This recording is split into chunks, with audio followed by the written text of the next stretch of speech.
My sister demanded I babysit her three little monsters while they flew first class on the $12,000 family vacation I paid for. Then my mom said, "Son, maybe someday you'll earn the right to join us on vacations." I said, "I'm not your sitter." My sister added, "Step up or get out." So I got out and took action. No one expected what would happen next. My name is Henry. I'm 33, the oldest, the steady one. I manage a big box store on the night rotation.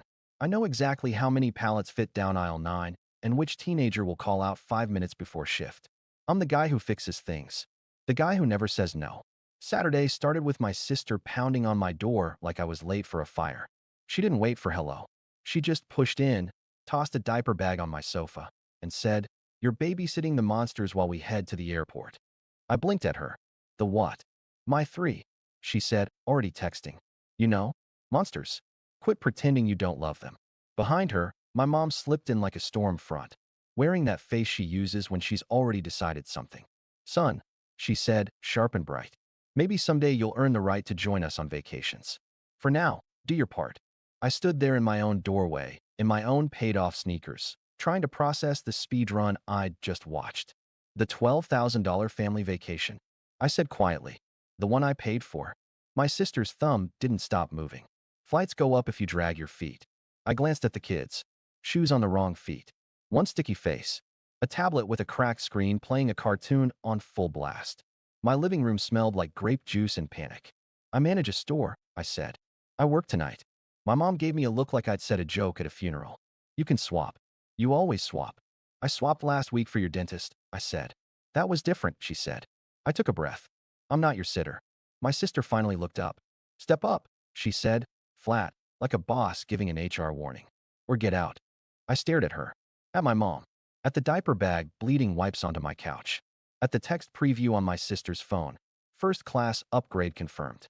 Something in my chest moved. Not loud, not hot, just done. "Okay," I said. "I'll get out." No one expected what would happen next. Not them. Definitely not me. But the first click had already happened in my head. Quiet. Final. I picked up the diaper bag by 2 fingers and set it back into my sister's arms. "Find another sitter," I said, and closed the door on the only family I'd ever had. I didn't become the responsible one because I loved rules. I became him because someone had to make dinner when dad dipped. Because someone had to sign for packages when mom worked doubles and forgot. Because my sister, bright, wild, allergic to consequences, was always the crisis of the hour. I was the one who held things together. At 16, I bagged groceries to pay our electric bill. At 20, I slept in my car between community college classes and the warehouse. At 28, I took the graveyard manager job because the extra $2.50 per hour meant my sister could finish her medical billing certificate. I covered deposits, phone bills, emergencies that looked a lot like new lashes and a winter trip to Miami. Every time I hesitated, Mom said, "You're the man of the house." Then, when I did it, she said, "That's what family is." The thing about being the man of the house is you never get to be the son. 2 years ago, my sister had her third baby. The father had a motorcycle and a disappearing act. I stepped in. I installed car seats. I built a crib at 3 a.m. on my only night off. I learned which formula didn't make the middle kid scream. I fixed the dryer with parts one pulled from a junked one behind the store. I didn't complain out loud. I kept the record of every transfer in a clean spreadsheet named Family. I never sent it. I told myself I didn't need recognition. I told myself I was strong because I didn't. Then my sister texted, "Big family vacation idea. We deserve it." The group chat lit up. My Aunt Hart reacted. My cousin dropped a beach gif. Mom wrote, "Henry can book. He's good at computers." I shouldn't have answered. But she caught me at work between a vendor call and a pallet break. "Just hold the rooms," my mom said. "We'll pay you back after taxes." After taxes became after summer. After summer became stop pressuring us, Henry. Money isn't everything.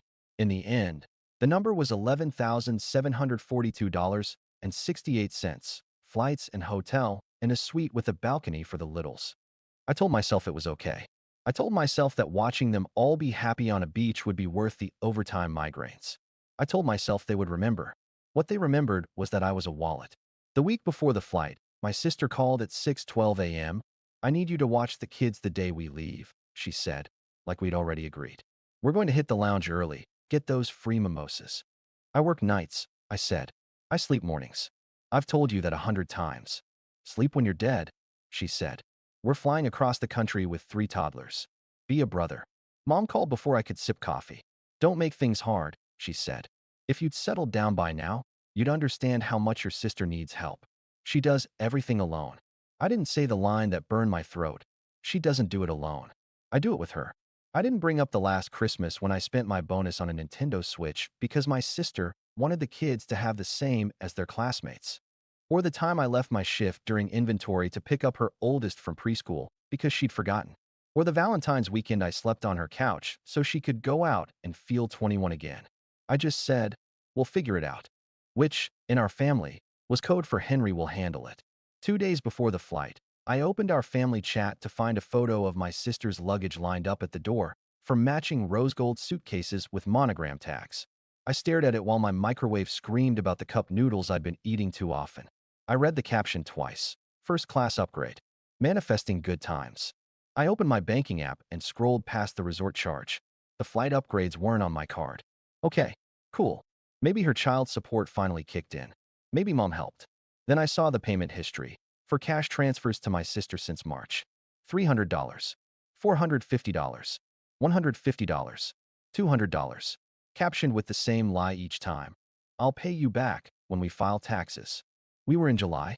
That night, during a break, I stood in the back hallway by the dented Pepsi machine and watched security camera footage of teenage shelf stalkers making TikToks on the loading dock. I should have told the assistant to crack down, but I couldn't make myself care. I was thinking about 12 grand.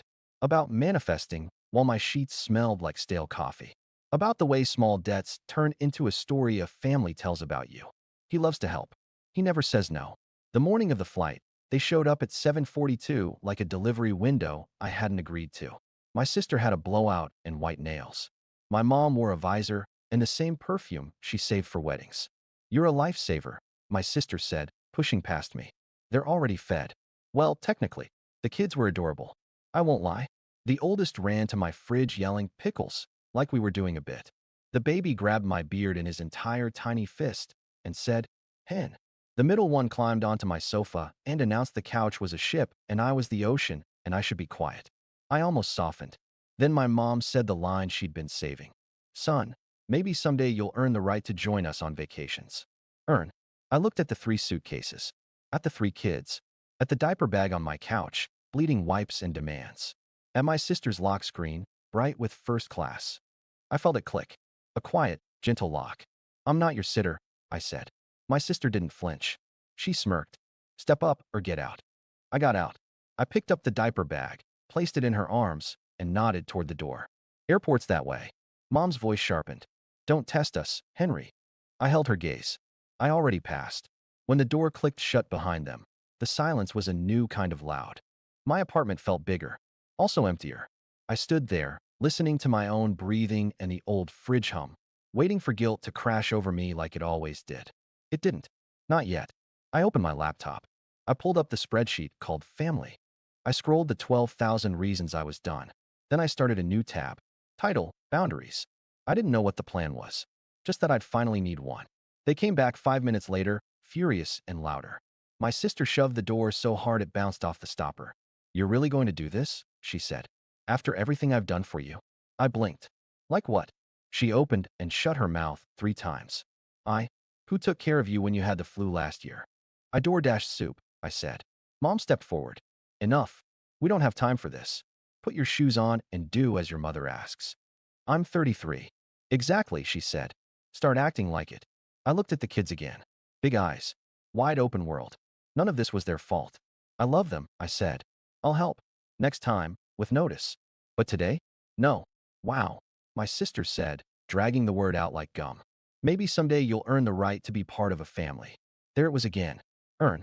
I walked to the coffee table. I picked up the printouts from booking. I tucked them under a magazine because I didn't want to look. I held them up. 12,000, I said. From my card. Booked under my logins. Chosen by you. You said you'd pay me back after taxes. My sister rolled her eyes so hard it was a workout. We will. Tax season ended, I said. So did spring. So did my patience. Mom's mouth went thin. Money isn't everything. It is when the person who paid isn't invited to use the thing he paid for. Silence. The kids shifted. The baby chewed the end of his shirt. My sister took a step toward me. You're being so dramatic. I kept my voice even. Here's what's going to happen. You're going to take your kids with you. You're going to the airport. I'm not watching them today. And when you get home, we're going to review our finances like adults. My mom laughed. It was short and sharp. Who do you think you are? A banker? A manager? I said. Who can do math? My sister lifted her chin. Step up or get out. My throat felt dry. My hands didn't shake. I walked to the door and held it open. Okay, I said. Get out. That was the moment it flipped. The emotion left and the logic moved in. I felt like I do when the truck is late and I have to redo the floor set in 3 hours. Focused, cold, steady. Fine, my sister snapped, jerking the diaper bag higher. We'll figure it out. Don't beg me to bring you a magnet. They filed out. Mom lingered. You'll regret this. I regret a lot, I said. Not this. She gave me a look that used to make me 13 again. It bounced off. The door shut. The stairwell swallowed their footsteps.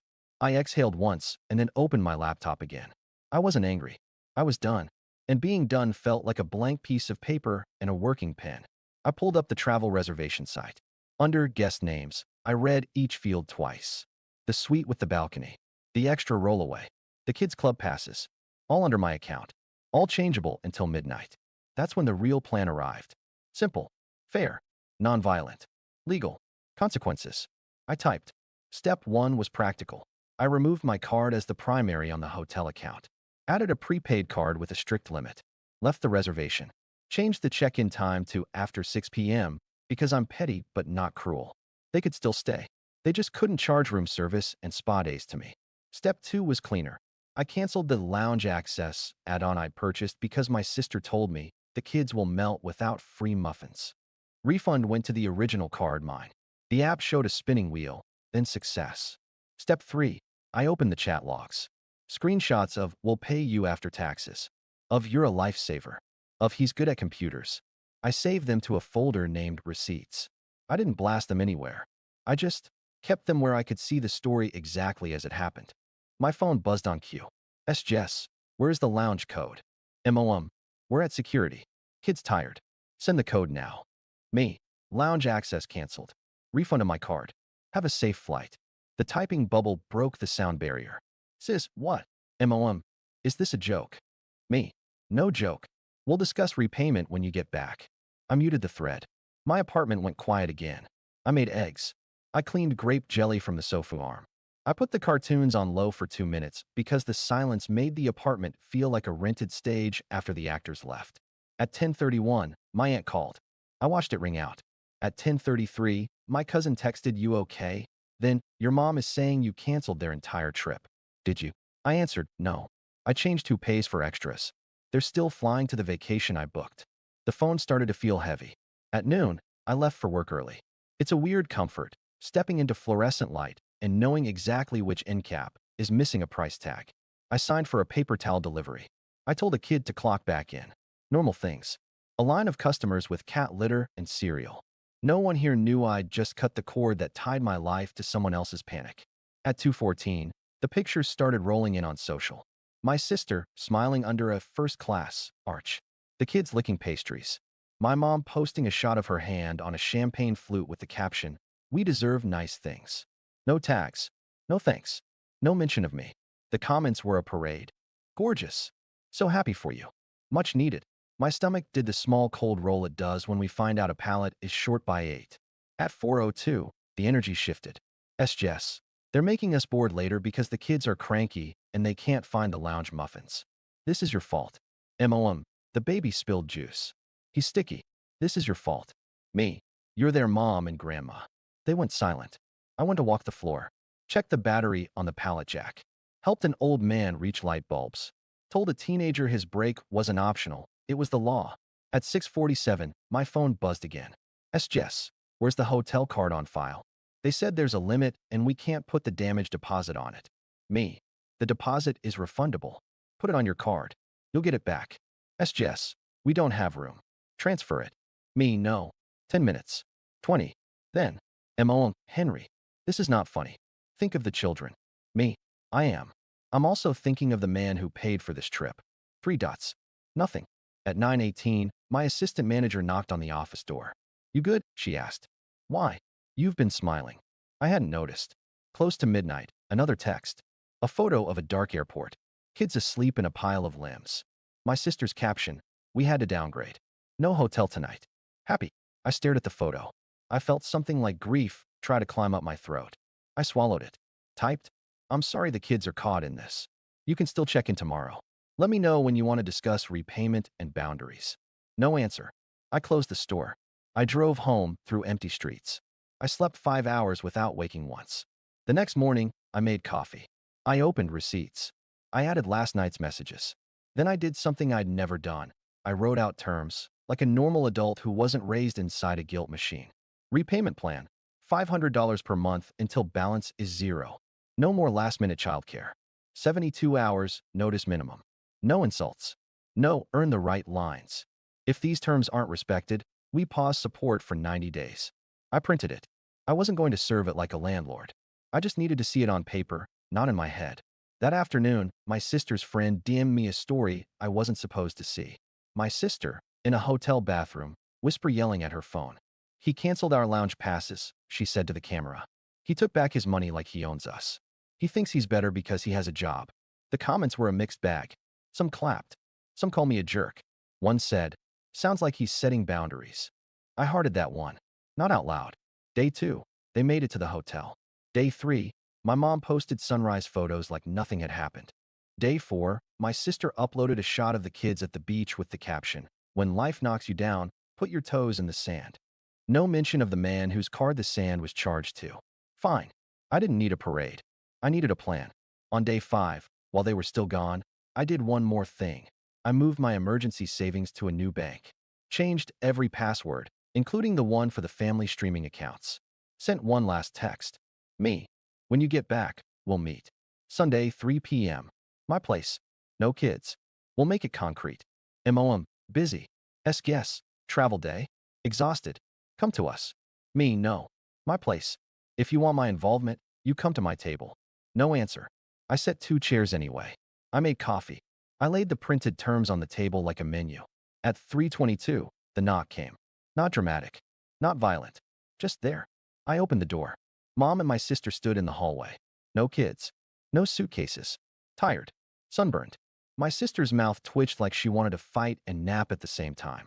Can we sit? She said, not really asking. We sat. I slid the paper to the center. What's this? My mom said, already offended at the font. Boundaries, I said. And a repayment plan. My sister scoffed. We told you we'd pay you back. When I said, she opened and closed her mouth. After taxes. It's July. Silence. I spoke slowly, like I do when I need a crew of teens to understand why we zone end caps in a specific order. I'm not punishing you. I'm changing my role. I'm not the default. I won't be your sitter unless I agree. I won't be your card. We can still be family. But it has to be fair. My mom leaned back, crossed her arms. We raised you to help. You raised me to disappear, I said. Quiet. Not cruel. True. She flinched. Not much. Enough. My sister stared at the paper like it might bite. $500 a month, she said. For how long? Until it's done, I said. We can set automatic transfers so we don't fight monthly. She laughed once, shredded. We don't have $500. You have lash appointments, I said, then took a breath. Sorry. That was mean. Let's be real. If you can't afford $500, you can't afford first class. You can downgrade that and pay your brother. Her eyes flashed. Don't tell me how to live. Then don't spend my money to do it. We sat in that thick air. The old fridge hummed. An upstairs neighbor's kid thumped across the ceiling in the exact rhythm of impatience. Mom's voice softened, a trick I knew by heart. Henry, we're just trying to survive.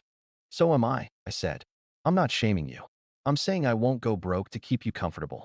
My sister's jaw worked. What if we start at $200 for 3 months? Then $400. Then $500. I nodded. That's a start. She stared at the paper a long time. Then she did the smallest, bravest thing I've seen her do. She reached for the pen. She signed. She didn't look at me while she did it. She looked at the table, like the wood was judging her. My mom didn't sign. She pushed the paper back with one finger like it had germs. I'm not part of this. You're part of the insults, I said. No more earn the right talk. Ever. If I hear it again, I leave the conversation. Every time. She stood like a verdict.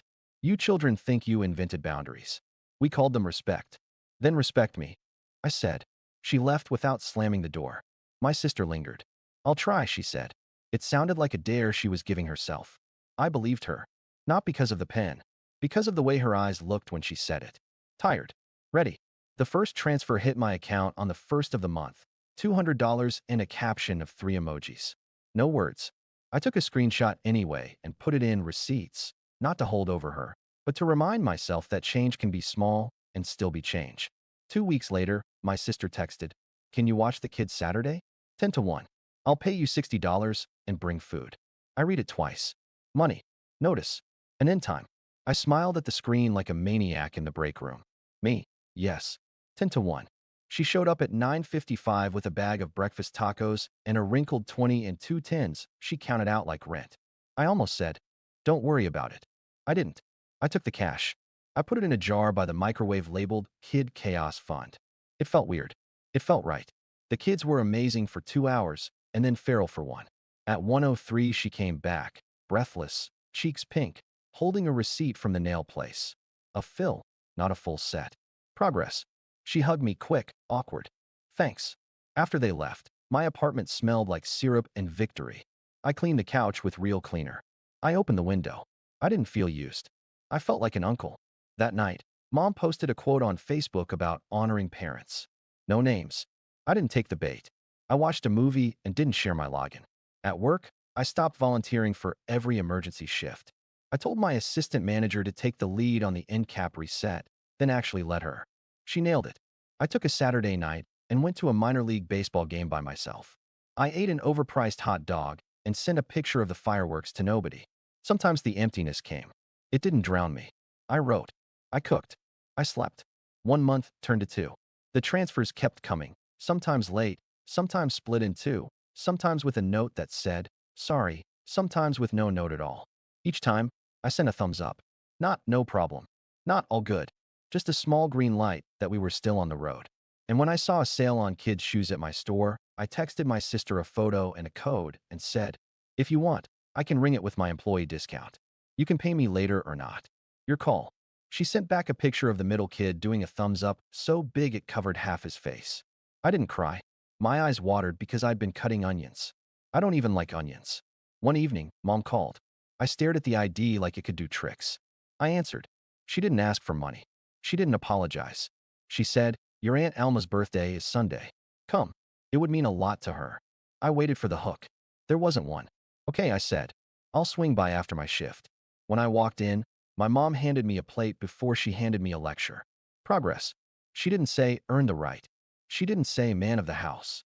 She talked about the weather and church and the neighbor's cat. When I left, she stood at the door like she wanted to say something else and didn't. In the car, my phone buzzed. A text from her. It was 2 words. "Thank you." I put it in receipts. Not the folder. My heart. Closure wasn't fireworks. No cliff. No swelling music. It was making coffee and having enough. Phone on Do Not Disturb at 10. Real sleep till the alarm. Saying yes when I meant yes. No when I meant no. No essays attached. There are slips. Mom posts a quote about children who forget. I don't bite. I do laundry. That's a boundary too. My sister called. Drop everything. I said, "I can do 6 to 8, $20 per hour." She lolled. Then, "Okay. See you at 6. I don't love charging family, but I love that she stops taking without asking. We're changing. Messy real. The kids call me hen. My place turns to joyful chaos. After, the quiet is good. I keep the family sheet as a wins log. First repayment. Sister brought food. Mom asked about my life with no request attached. On my fridge, the park photo. Her hand steadying, not taking over. That's my role now. A hand, not a wallet. Love is choosing what I give and trusting others to carry theirs. Respect isn't earned by obeying. It's baseline and rebuilt by change. I'm not their sitter. I'm their brother, a manager who knows his limits. I didn't do revenge. I did paperwork, passwords, a printed page that marks where I end and they begin. Slowly, a new family showed up. Awkward, less guilty, more honest. And me? Cheap lake cabin. Bad coffee, good silence. Phone face down. Water moving. Boundaries are quiet. That's the point.